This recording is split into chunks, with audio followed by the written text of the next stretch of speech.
하나님의 말씀은 디모데전서 6장 1절에서 10절입니다.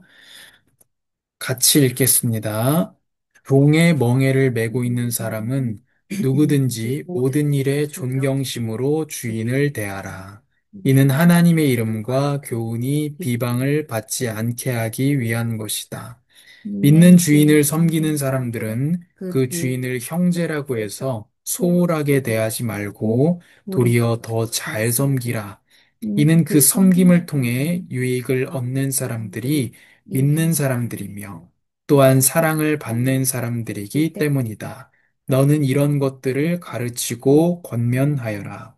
누구든지 다른 교리를 가르치고 우리 주 예수 그리스도의 건전한 말씀과 경건에 부합한 교훈을 따르지 않으면 그는 교만하여져서 아무것도 이해하지 못하고 오히려 쓸데없는 논쟁과 말싸움만 좋아하게 된다.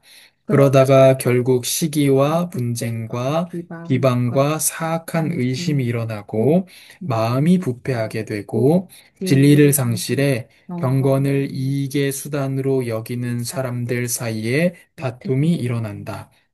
그러나 스스로 만족하는 마음이 있으면 경건은 큰 유익이 된다. 우리가 세상에 아무것도 갖고 온 것이 없으니 떠날 때도 아무것도 갖고 갈 수 없다.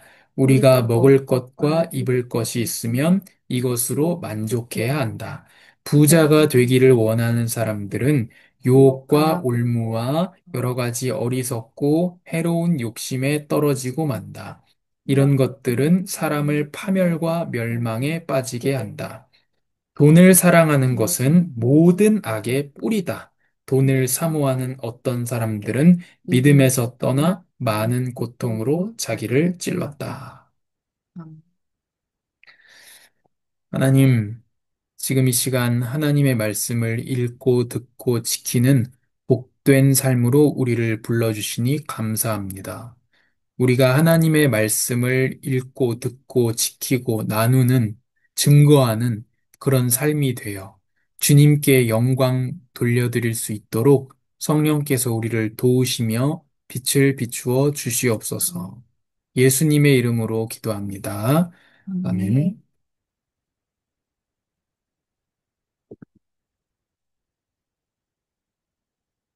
만족하는 삶이 큰 이득이다.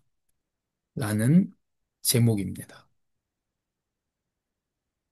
좀 요즘 말이고 좋은 표현은 아니지만 개이득이다. 그런 말을 하죠. 지금 삶에 만족하십니까? 만족하세요? 제가 볼 때는 만족하고 계신 것 같습니다. 그 티셔츠를 입고 계신 걸 보니까 저 티셔츠가 신흥동이 아니고 산성동에서부터 온 것 같은데 만족하고 계시는군요. 근데 사실은 우리는 어떻습니까? 만족하지 않으면 큰 죄인들입니다. 제가 전에부터 말씀드렸지만 우리는 물론 우리가 하나님이 우상이 아니시니까 그렇게 하면 절대 안 되지만 하나님이 어디 계시다. 동쪽에 계시다. 그럼 우리는 하나님한테 감사하다고 하루에 100번씩 절해야 되는 사람들이에요. 사실은. 두 분 얼마나 감사한 인생입니까? 사실은. 자식들 다 잘 컸지. 그리고 요즘에 자식들 어떻습니까? 동창회 가시면 어때요? 장가를 안 가.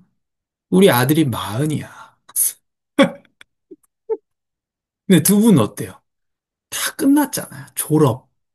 물론 많은 고통 속에서 김치도 담가시면서 부엌 앞에서 많은 고통을 당하고 계시지만 또 즐거운 마음으로 하시고 또 안 하실 수도 있겠지만 어쨌든 갔잖아요. 38이야, 우리 아들이. 아직도 같이 살아. 골 때려. 나도 손주 좀 안아보고 싶다. 너는 손주가 4명이라며? 좋겠다. 나는 한 개도 없다. 너는 3개라며? 나는 하나도 없다. 장가도 안 갔다. 두 분은 참 감사한 인생이에요. 그렇죠. 좀 정신은 없지만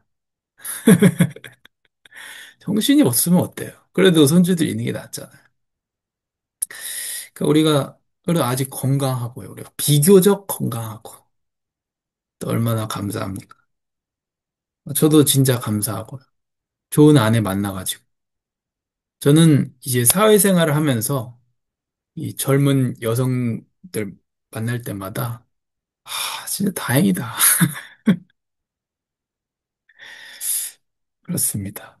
결혼을 잘했구나. 또 아들 똘똘하니 잘 크고 있고요. 그 얼마나 주님의 은혜입니까?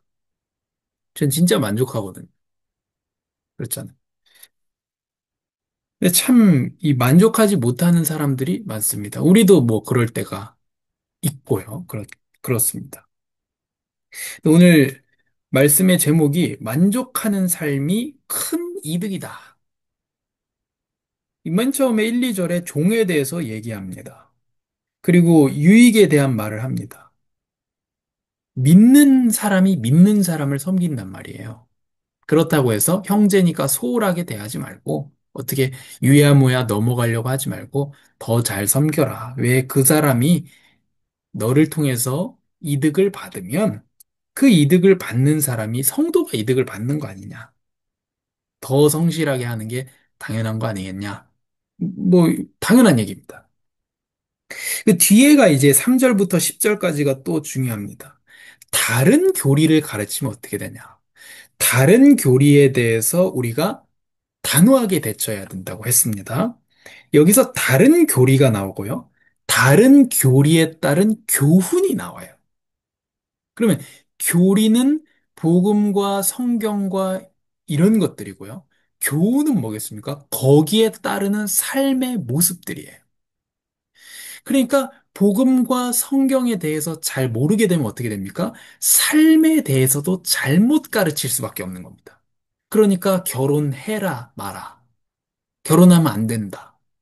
또 음식에 대해서 이런 음식을 먹는 게 영적으로 해롭다. 이런 식으로. 그런 음식은 없죠. 물론 뭐 설탕 많이 먹고 건강에 안 좋은 음식 당연히 먹으면 안 되지만 그게 뭐 우리가 어떤 음식을 먹는다고 해서 그게 뭐 죄가 되거나 하는 건 아니거든요. 왜요?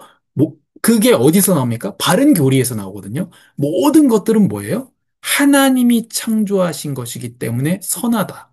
이게 바른 교리고요. 그렇기 때문에 모든 음식은 감사함으로, 기도함으로 받으면 그것은 선한 것이다. 라고 하는 삶의 형태가 나와요.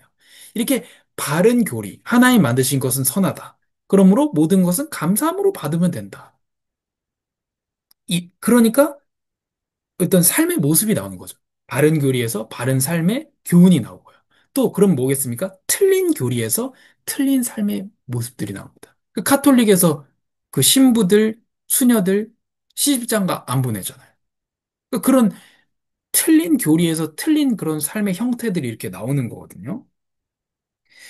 그래서 이 틀린 교리와 틀린 교훈을 가르치게 되면 교만해지고 아무것도 이해하지 못하고 오히려 쓸데없는 논쟁과 말싸움만 좋아하게 됩니다.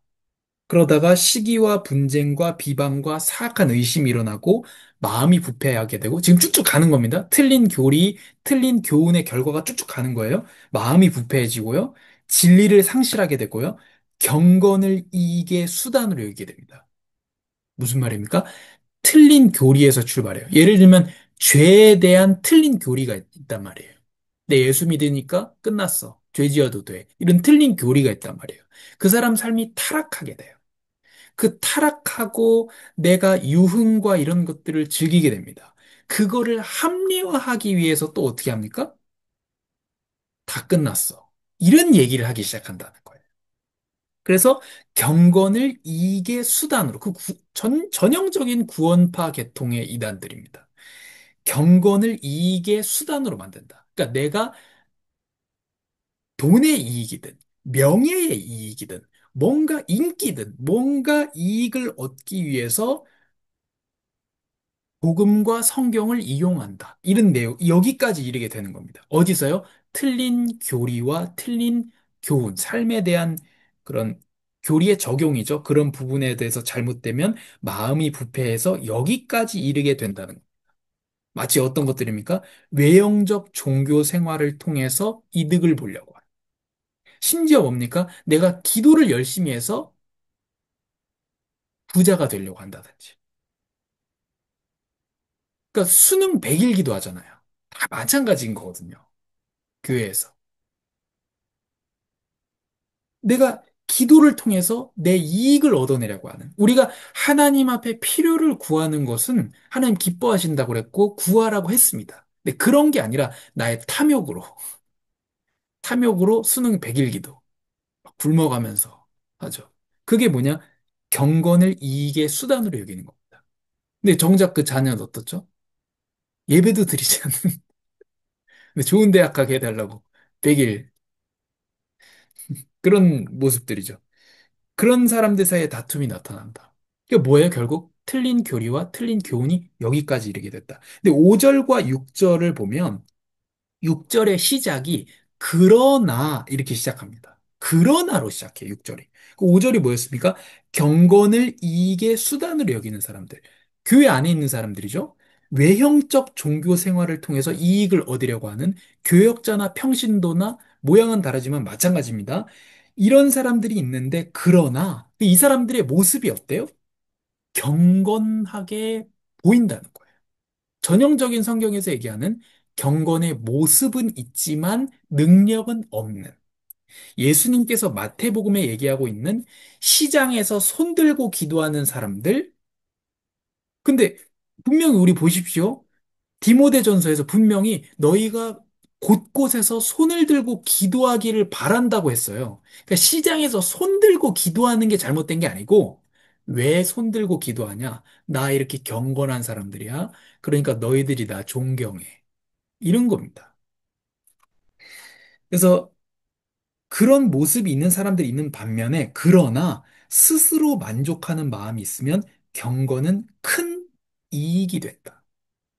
여기 5절에 이익의 수단, 이 이익이라는 단어하고 6절에 지금 성경에 큰 유익이라고 번역되어 있는데 이게 사실 같은 단어입니다. 큰 이익이 된다. 그러니까 무슨 말이냐면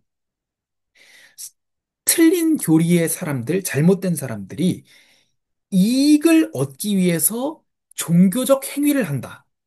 그런데 사실은 그 이익이 아니라 이익을 얻으려고 종교적 행위를 하는 게 아니라 스스로 만족하는 마음이 있다면 경건이 이익이 된다. 그러니까 이익을 위해서 경건을 이용하는 게 아니고 경건 자체가 이익이라는 거예요.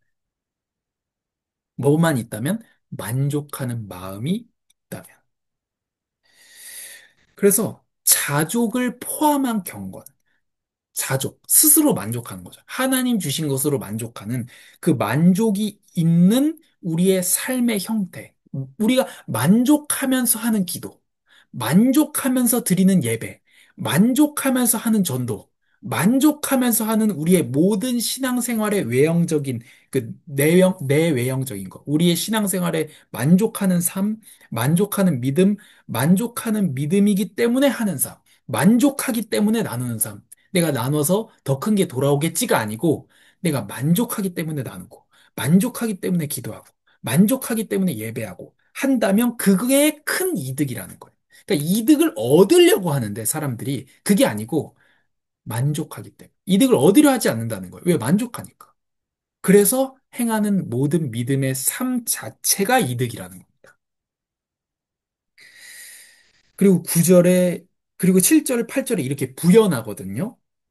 부연을 합니다. 우리가 세상에 아무것도 갖고 온 것이 없으니 떠날 때도 아무것도 갖고 갈 수 없다. 공수래 공수거죠. 성도가 그래서 저축을 하는 게 죄가 아니거든요. 투자를 하는 것도 죄가 아닌데 성도가 왜 하느냐? 돈 자체가 목적이 되면 안 되고 반드시 성도의 저축과 투자와 쓰는 모든 것은 하나님의 영광을 위한 것이라야 되고 쓰기 위한 거라야 돼요. 교회 재정도 모으기 위한 거라야 되는 게 아니고 쓰기 위해서 뭐 지금은 임시로 모은다든지 이런 거 가능한 겁니다. 왜요? 못 갖고 갑니다. 우리가 먹을 것과 입을 것이 있으면 이것으로 만족해야 합니다. 저도 뭐 그렇지 못할 때도 많이 있는데 먹을 것과 입을 것이 있으면 만족하라 말씀하고 있습니다. 왜죠? 나그네니까. 우린 나그네니까. 그래서 우리가 나그네다. 이게 바른 교리예요. 우린 본향이 있다. 이게 바른 교리예요. 그럼 어떤 삶을 살게 돼요? 먹을 것과 입을 것이 있으면 만족하는 삶을 살게 돼요. 이게 바른 교훈이 나오는 겁니다. 근데 구절에 반면에 부자가 되기를 원하는 사람들은 어떻게 되느냐? 부자가 되기를 원하는 사람들은 유혹과 올무와 여러 가지 어리석고 해로운 욕심에 떨어지고 만다. 그래서 파멸과 멸망에 빠지게 된다. 부자가 되려는 마음, 저도 있거든요. 그러면 어떻게 되냐? 하나님을 사랑하지 않는 거예요. 제가 부자가 되려고 원하는 그 순간에는 하나님을 사랑하지 않는 겁니다. 왜냐하면 돈을 사랑하는 것과 하나님 사랑하는 것 같이 갈 수 없거든요. 돈과 하나님을 겸하여 섬길 수 없단 말이에요. 그렇기 때문에 부자가 되기를 원하면 유혹과 올무에 빠지고 결국 파멸과 멸망에 반드시 빠지게 됩니다. 반드시 빠지게 되는 거예요. 여기서. 이 원어 성경을 보면 그렇습니다. 반드시 빠지게 됩니다.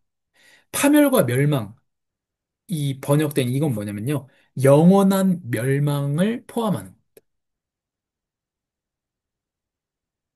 왜 영원한 멸망, 돈을 사랑하는 사람, 부자가 되기를 원하는 사람은 영원한 멸망에 빠지냐면 예수님을 따르지 못하기 때문에 그래요. 부자 청년을 생각해 보세요. 어떤 훌륭한 부자 청년이 있습니다. 훌륭한 사람입니다. 예수님 앞에 섰습니다. 제가 어떻게 해야 되겠습니까, 예수님? 너가 뭐 이것도 해라, 저것도 해라, 말씀을 지켜라 그래요. 그 부자 청년이 내가 어려서부터 내가 지켰습니다. 예수님 이렇게 얘기해요. 그 부자 청년이 부자인지 알아요. 예수님이. 당연히 아시죠? 그러니까 너의 가진 것을 다 팔아서 나눠주고 너는 나를 따르라. 놀라운 표현이 나옵니다. 그 부자 청년이 돈이 많기 때문에 근심하여 예수님을 따르지 않고 떠나갔다고 돼 있어요. 그 사람은 뭐에 이르렀죠? 파멸과 멸망에 이르렀습니다. 영원한 멸망에 이르게 된 거예요. 돈, 돈을 나눠주지 않아서 영원한 멸망에 이르지 않았고, 이른 게 아니고, 예수님을 따르지 않았잖아요, 그 사람이. 근데 왜 따르지 않았습니까? 부자가 되기를 원했기 때문에. 단순한 문제가 아닙니다. 같이 갈 수가 없음을 말하는 거예요. 내가 돈을 사랑하는 마음이 있다면, 하나님을 사랑하지 않고 있다는 거. 내가 하나님을 사랑하게 된다면, 돈을 사랑하지 않게 된다는 것이죠. 그래서 10절에 엄청 돈에 대한 충격적인 말씀이 나옵니다. 돈을 사랑하는 것은 모든 악의 뿌리다. 돈을 사모하는 어떤 사람들은 믿음에서 떠나 많은 고통으로 자기를 찔렀다. 근데 중요한 건 뭡니까, 우리가? 만족이 안 된다는 데 있어요. 성경은 뭘 얘기합니까? 자기 부인의 삶을 얘기해요. 그래서 왜 우리가 돈을 사모합니까? 자기를 강화하기 위해서요. 뭘로 자기를 표현합니까? 나 얼마 버는 사람이야. 나 어디 사는 사람이야. 그게 우리나라, 저는 뭐 외국은 안 나가봤으니까 우리나라가 더 심해지고 있어요. 더. 나 뭐 서울 사는 사람이야. 서울에서도 어디요? 강남이냐, 서초냐, 잠실이냐, 성동구냐, 마포냐, 용산이냐. 또 나눠. 삼급지, 뭐 영등포다, 동작이다, 나누고. 또 아니면 그 밑에 금천구냐, 뭐 관악구냐, 도봉이냐, 노원구냐, 또 나눠, 또 나눠. 이제 어떻게 합니까? 경기도도 나눠요. 그거 아주 세세하게 나눕니다, 지금은. 아주 세세하게 나눠. 어디부터 시작하죠? 과천부터. 그 다음에 분당, 뭐 구성나, 그 밑에 뭐, 어디, 수지, 용인 수지, 광교, 쫙 판교, 팍팍팍 나누죠. 왜요? 그거밖에 없어서 그래요. 자기가. 자기를 표현할 게 그거밖에 없는 거예요. 얼마 벌고 어디 살고 뭐 하고 그거밖에 없는 거예요. 자기 표현할 게. 그게 자기 뿌리예요. 그래서 자기보다 못하면 무시하고 잘하면 놀리고 그런 인생인 겁니다. 근데 만족이 안 되는 사람이 많죠. 우리가 거기에 대한 답이 뭐겠어요? 자기가 부인이 됩니까? 안 되죠. 자기가 세상에서 제일 중요한데. 근데 요한복음 4장에 예수님께서 사마리아 여자를 찾아오시잖아요.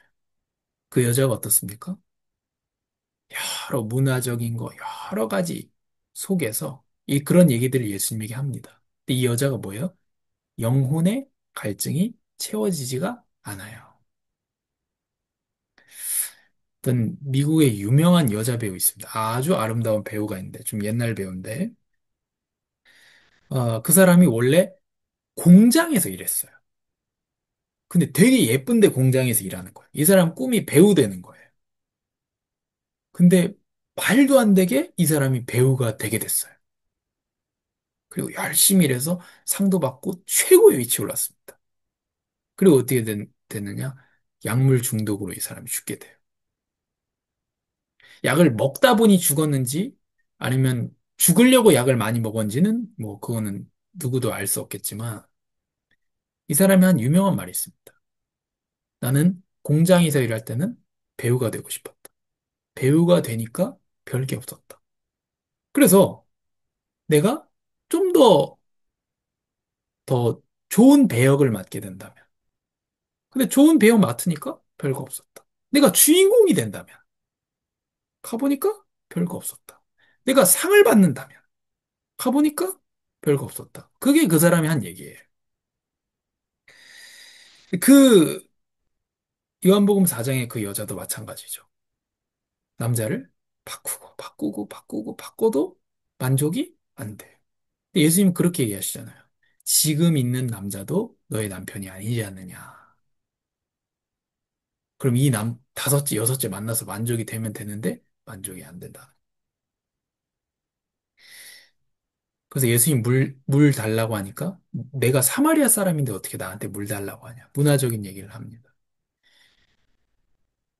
그리고 내가 누군지 알았으면 나한테 물을 달라고 했을 것이다. 내가 주는 물을 마시면 너의 속에서 영원토록 솟아나는 샘물, 영원토록 갈증이 없는 샘물이 될 것이다. 내가 바로 그 이 메시아 예수 그리스도라는 것이죠. 예수님께서 십자가에 달리셨습니다. 뭐라고 하셨습니까? 예수님의 가상칠언, 십자가에서 17가지 말씀을 하시는데 그 중에 뭘 하십니까? 목마르다. 그렇게 말씀하세요. 그리고 땅에서 난 그 포도주를 예수님이 받지 않습니다. 왜요? 목 말라야 되니까. 왜 목말라야 됩니까? 우리의 목마름을 채워줘야 되기 때문에. 그래서 예수님은 십자가에서 목이 말라야 되는 거예요. 그래서 그분이 우리의 영혼의 만족을 다 채워주신 겁니다. 그래서 우리가 삶으로 들어갈 때 내 영혼의 모든 소원을 만족시켜 주신 하나님께 감사하는 삶이 돼야 됩니다. 뭐 베풀어 주신 것으로도 물론 우리가 감사하지만 내 영혼의 모든 소원을 만족시켜 주셨습니다. 거기에 감사해야 되고요. 예수님은 우리의 풍성이 되어 주십니다. 거기에 우리가 감사하고요. 또 우리가 큰 은혜를 받고도 만족 없는 인생에 회개해야 됩니다. 그리고 마지막으로 자족과 경건입니다. 스스로 하나님이 주신 것으로 만족하는 거죠. 하나님이 정해주신 지경에 만족하면서 믿음의 삶을 사는 겁니다. 내가 믿기 때문에, 내가 만족하기 때문에 내가 믿음의 삶을 사는 겁니다. 하나님의 채워주심을 믿기 때문에. 그러기 때문에 삶의 어떤 모습이 나타납니까? 주시면 하겠습니다. 그런 말을 안 하는 겁니다. 왜요? 채워주심을 믿기 때문에 그렇습니다. 만족하는 삶이 만족하는 믿음의 삶이 큰 이득입니다. 하나님 감사합니다. 우리가 어리석은 삶을 살아가지 않고, 만족 없는 삶을 살아가지 않고, 갈증에 목말라 하는 그런 삶을 살아가지 않도록 예수 그리스도께서 십자가에서 우리의 목마름을 다 대신 당하시고, 목마름을 다 채워주시고, 우리의 영혼의 영원한 생수의 근원이 되어 주시니 감사합니다. 생명수이신 예수님을 찬양하며 높입니다. 예수님으로 인하여 만족합니다. 그래서 우리가 하나님의 이 많은 은혜를 받고도 만족하지 못했던 모습들을 주님 앞에 회개합니다. 이제 우리가 스스로 만족하게 하시고, 자족하게 하시고, 믿음으로 삶을 또한 살아가게 하여 주시옵소서. 감사합니다. 예수님의 이름으로 기도합니다. 아멘. 아멘.